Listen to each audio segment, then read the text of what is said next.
Au pied du Vésuve, Naples s'étend sur les bords de la Méditerranée. Mais sous ce visage pittoresque se cache une violence qui rouvre les vieilles blessures de l'Italie. Nous sommes au pays de la Camorra, la mafia de Campanie. J'avais seulement 12 ans quand j'ai vu quelqu'un se faire tirer dessus pour la première fois. Et je le connaissais.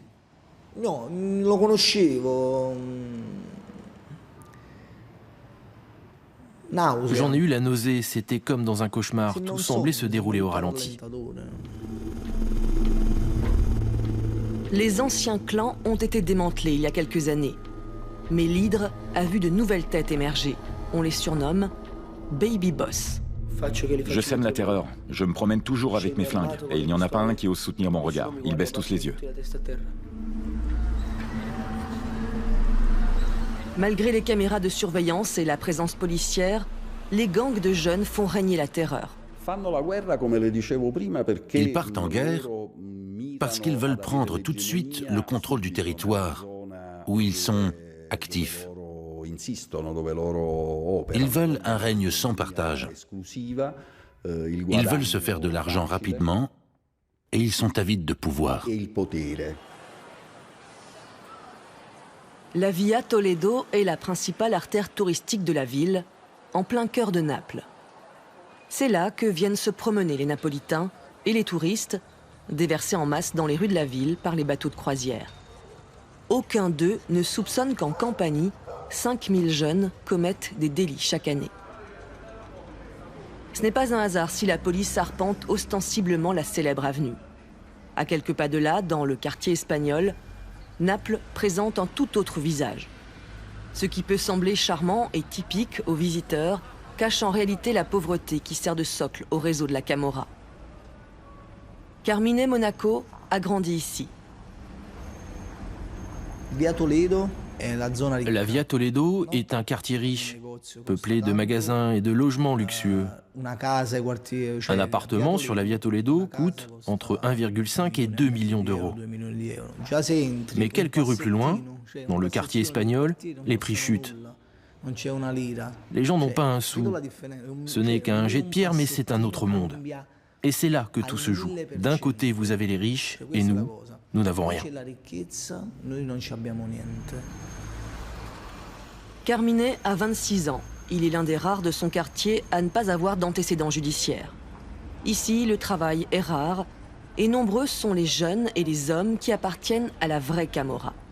Carmine, lui, se contente de jouer au gangster dans la série de mafia italienne à succès, Gomorra. Son rôle est celui d'Otrak, le chef brutal et sans pitié d'un gang de jeunes.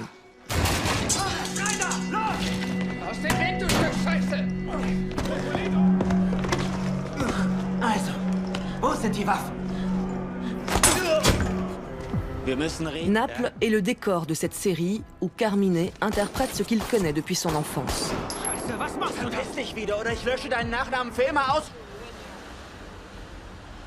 Depuis, Carmine est une célébrité locale. Mais il n'est pas devenu riche. Il ne possède pas d'appartement et vit encore chez ses parents. Ici, les habitants ont toujours été pauvres. Drogue, vol et raquettes font partie du quotidien du quartier, même si les délinquants sont toujours plus jeunes. Les baby boss sont des jeunes qui ne veulent plus monter en grade dans la Camorra en commençant au bas de l'échelle. Autrefois, la mafia avait une hiérarchie.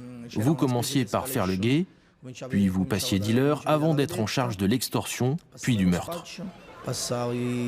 Aujourd'hui, les choses ont changé. Maintenant, le chef est celui qui dit « Je viens demain avec 4 ou 5 hommes, je te tue et je prends la tête du clan ». La violence s'installe dans la ville. Et à 13 ans à peine, des gamins vendent déjà de la drogue.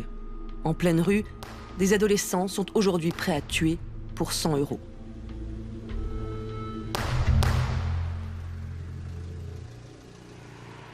Ils sont nombreux à atterrir ici sur ordre du juge pour enfants. Cette institution fermée pour jeunes délinquants a été créé il y a 25 ans par des travailleurs sociaux. Son objectif est de permettre la resocialisation des jeunes. Afin de garantir leur protection, leurs visages ont été floutés. Je suis accusé de tentative de meurtre. J'ai pris un pistolet et j'ai tiré devant un bar. J'avais été impliqué dans une bagarre quelques jours auparavant. J'ai reçu des coups de poing, des coups de pied et des coups de matraque dans le dos. Je me suis senti humilié. Alors, pour me venger, on a décidé avec un copain d'y retourner et d'ouvrir le feu. Ce crime remonte à quelques jours seulement. Ici, ce jeune de 15 ans va reprendre l'école en classe de 6e. Les jeunes qui habitent à Naples ne vont pas à l'école le matin.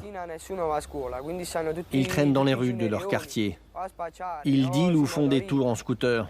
Il y a aussi des types cinglés qui ne veulent pas seulement dealer, mais qui veulent aussi faire ce que j'ai fait, tirer sur des gens, et le faire tous les jours. Personne ne s'attend à des miracles. Même si ces jeunes criminels semblent soumis, ils se sont rendus coupables de crimes graves. Une réintégration dans la société exigerait en réalité une autre société.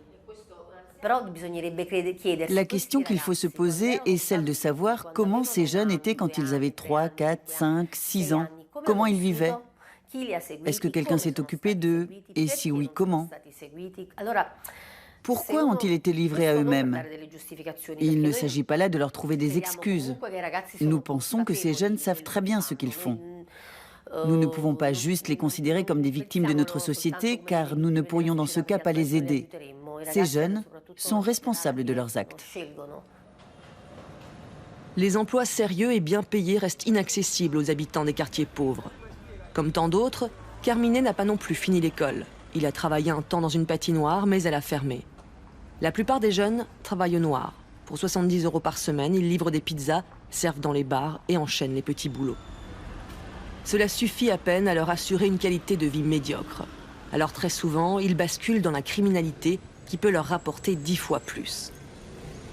Mais le juge pour enfants, Piero Avallone, reste convaincu qu'aucun d'entre eux ne travaille à son compte.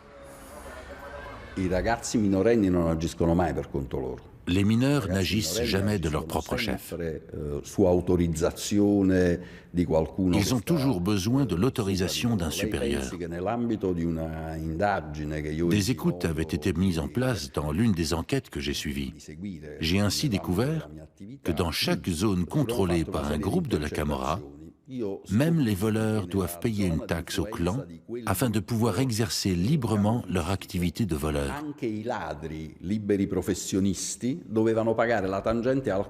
Vous imaginez donc à quel point il est improbable qu'un mineur agisse de sa propre initiative. Nous avons 2 chefs qui sont plus âgés que nous. Ils doivent avoir dans les 30 ans. Tous les autres sont plus jeunes. Les chefs nous disent ce que nous devons faire et nous exécutons les ordres. S'ils nous disent de nous rendre dans une ruelle et de tirer, nous le faisons. S'ils nous disent que nous devons aller racketter les gens, nous allons racketter les gens. Voilà ce que j'ai gagné depuis ce matin. Tu comprends maintenant pourquoi je mène cette vie-là? Ça, ce n'est que l'argent de ce matin.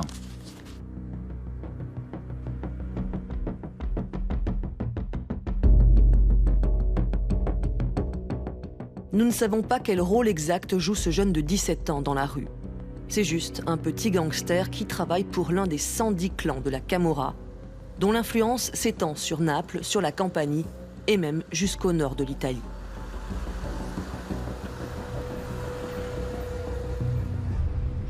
Vue de loin, Naples ne pourrait être plus belle. Pourtant, dans cette ville qui compte près d'1 million d'habitants, on recense déjà 58 meurtres de janvier à septembre. Ramené à la population totale, c'est le double de ce que l'on enregistre à Berlin, par exemple. Dans certains quartiers, la drogue est la seule monnaie disponible. Et ceux qui la vendent partent en guerre. Stessa est le nom donné à ce nouveau type de violence.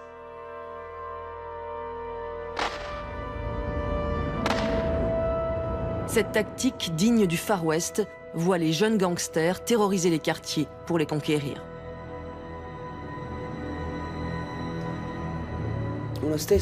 Une stessa sert à montrer au peuple que tu es là. Si quelqu'un pense qu'il est plus puissant que toi, il faut te rendre dans un autre quartier, dans un quartier rival, dirigé par d'autres bandes. Tu y vas en scooter et tu commences à tirer partout, au hasard. C'est comme ça que tu attires l'attention. Ils voient ton visage et ils savent alors à qui ils ont affaire. Ce nouveau type de violence est surtout présent dans les quartiers difficiles. Le chômage des jeunes y dépasse les 60%. Alors que grâce au trafic de drogue, la Camorra brasse, elle, 10 millions d'euros par mois. Autrefois, chaque quartier était sous l'influence d'un clan. Aujourd'hui, les jeunes se battent avec une violence inouïe pour le contrôle d'un pâté de maison, voire d'une entrée d'immeuble. Des militaires ont été placés à certains points névralgiques. Mais dans d'autres quartiers, l'État est aux abonnés absents. C'est ainsi que les bandes de jeunes traumatisent la ville le jour et surtout la nuit. Mais pour eux, la violence n'est pas seulement un moyen de gagner de l'argent. C'est aussi devenu le nouveau rite initiatique de toute une génération. Puisqu'ils ne peuvent obtenir respect et considération, ils cherchent au moins à être craints. Si tu encaisses, tu n'es personne. Pour être quelqu'un, il faut distribuer. Il faut être respecté. Je fais ça pour être respecté par les autres. Sinon, personne ne me respecterait. Tout le monde me marcherait dessus. Maintenant, c'est moi qui marche sur les autres. Dans cette guerre, les victimes innocentes sont fréquentes. En août, elle a touché Valentino Esposito, un garçon de 19 ans. Alors que nous voulions l'interroger dans son quartier, là où il a été blessé durant une stessa, il nous a fallu partir. L'interview se fera donc dans un lieu plus sûr. Il était 1h de l'après-midi. J'étais dans la rue, près de chez moi, et j'attendais mon cousin. Nous voulions aller à la plage. C'est là que c'est arrivé. J'ai eu peur, j'ai cru que j'allais mourir. Ils m'ont opéré et j'ai ensuite sombré dans le coma. Valentino passe 3 jours dans le coma. Son diaphragme, ses poumons et son foie sont tellement endommagés que sa survie tient du miracle. Il a encore des éclats de balles que les chirurgiens n'ont pas pu retirer. Valentino et les voisins de son quartier ne sont pas les seuls à avoir peur. Mais la majorité reste silencieuse et essaie de se tenir à l'écart de cette guerre dans l'espoir de sauver sa peau. Les jeunes criminels, eux, redoublent de témérité. Une témérité qui semble leur servir d'armure lorsqu'ils partent au front dans les rues de Naples. La mort est notre amie. Tôt ou tard, nous mourrons. Tout le monde meurt. Quand tu viens au monde ici, tu ne dois avoir peur de rien. Sinon, tu n'as rien à faire ici. Si tu as peur, tu es foutu. De retour dans le quartier espagnol, en dépit de son rôle de gangster dans la série Gomorrah qui lui a valu une certaine popularité, Carmine n'a pour le moment rien à faire. C'est sa mère, femme de ménage, qui est la principale source de revenus de sa famille. Son père n'a pas de formation et depuis que son cancer a été diagnostiqué, il reste à la maison. Luigi Monaco est l'oncle de Carmine. Ancien membre de la Camorra, il n'avait à l'époque aucun souci financier. Mais il a fini par être condamné et depuis qu'il est sorti de prison, il n'a ni travail, ni revenu. Mon oncle est la brebis galeuse de la famille. Il faisait partie d'un clan et a été condamné à 30 ans de prison. Il a pu sortir au bout de 25 ans. Il a été emprisonné pour racket, tentative de meurtre, appartenance à une organisation mafieuse et trafic de cocaïne.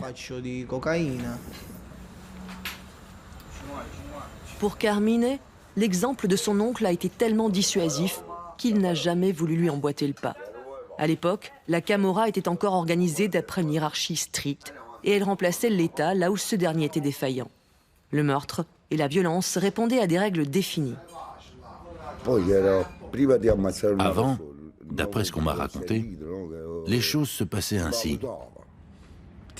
Quand on envisageait de tuer quelqu'un, on soupesait d'abord le pour et le contre. On s'interrogeait sur la possibilité d'épargner la personne. On réfléchissait avant de tuer. Et il est arrivé plus d'une fois qu'on décide finalement de ne pas passer à l'acte. Cette époque est révolue. La crise de 2008 a encore nettement aggravé la situation économique des Napolitains. Ceux qui essaient de se tenir à l'écart des activités criminelles sont frappés de plein fouet, même si les gangsters ne sont pas non plus épargnés.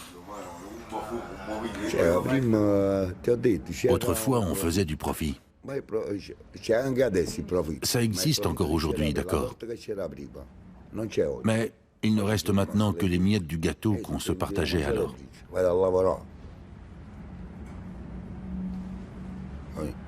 Et je préfère aller travailler plutôt que d'essayer de me nourrir de ces miettes. Et même s'il y avait encore du gâteau aujourd'hui, je n'en mangerais pas. Les jeunes de nos jours se retrouvent devant un petit bout de gâteau et ils doivent en plus le partager. Qu'est-ce qui reste vraiment à manger? La mère de Carmine parvient à nourrir toute la famille, y compris les amis de son fils, avec des spaghettis à la sauce tomate. Mais cela suffit tout juste. La participation au crime organisé est toujours aussi dangereuse.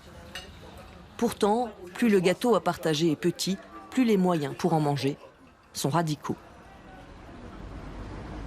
En envoyant 400 soldats à Naples, l'armée veut montrer sa présence dans cette guerre. Les caméras de surveillance et les écoutes téléphoniques ont tout de même permis à la police napolitaine d'enregistrer quelques succès. L'an dernier, elle a ainsi saisi 10 tonnes d'explosifs, 1265 armes à feu et 23 000 munitions. Il y a 10 ans, les principaux clans de la Camorra napolitaine ont même pu être démantelés. À l'époque aussi, l'armée était intervenue pour mettre fin à la guerre des gangs. Il y a eu de nombreux morts et beaucoup de membres furent condamnés à de longues peines d'emprisonnement. Pendant un temps, les choses ont semblé se calmer à Naples. C'était sans compter sur les baby boss.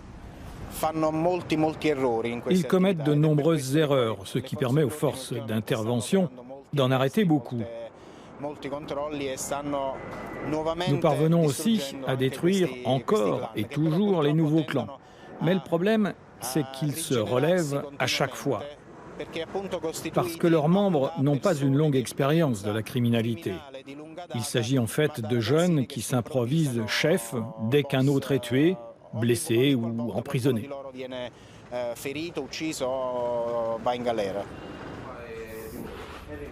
La préfecture de police nous envoie suivre un groupe d'intervention sous la direction du commissaire Giuseppe Sasso afin de voir comment la police de Naples lutte contre la délinquance juvénile. Après avoir assisté à la préparation de l'intervention, nous les suivons pour une descente de police.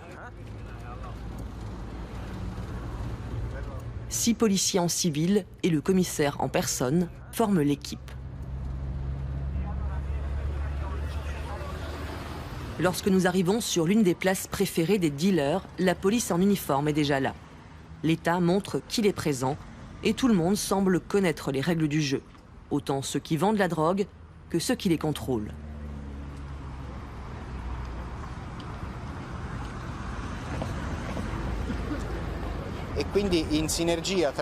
En alternant entre ce commando d'intervention mobile et le commissariat, nous essayons en fait de mettre en place des actions pour entraver les activités des délinquants, notamment par le biais de fouilles, de contrôles dans la rue, mais aussi d'écoutes téléphoniques qui nous permettent de connaître leurs projets.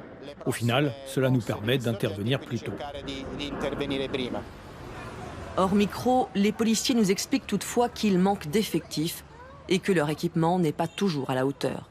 Dans ces conditions, ils ne peuvent ni venir à bout de la guerre des rues, ni de ses soldats.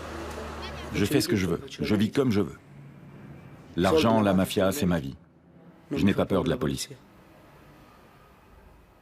Le policier a une arme à feu, mais moi aussi. Retour à l'institution pour jeunes délinquants, située à 50 km de Naples.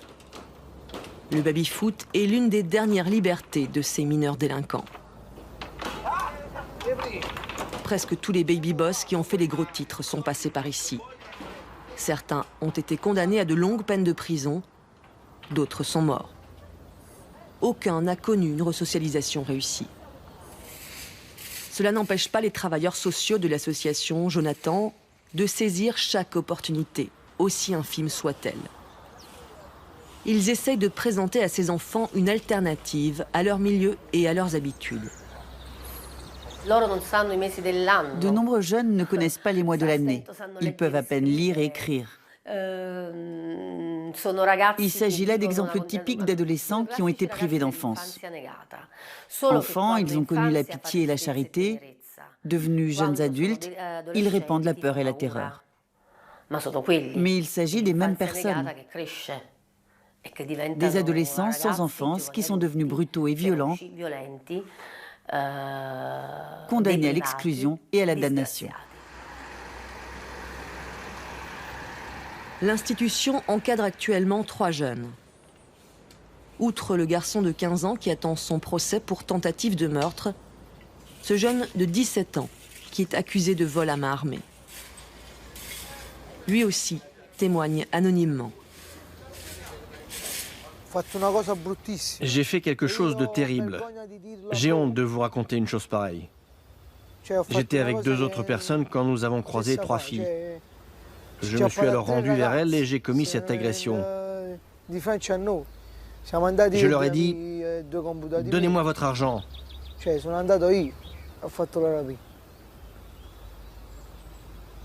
J'ai pris leur porte-monnaie et nous sommes partis. Il a grandi sans son père, qui est en prison depuis des années et dont il se souvient à peine. À l'école, il finit par jeter l'éponge. Il effectue ensuite plusieurs petits boulots, puis vient la drogue, suivi du premier vol à main armée, et plus tard d'un autre délit. Aujourd'hui, il a surtout peur. J'ai peur de la prison, j'ai peur de souffrir. Je rêve de ne plus mener cette existence. Je rêve de me marier et d'avoir 2 enfants. Une fille et un garçon à qui je donnerai le nom de mes parents, Massimo et Claudia.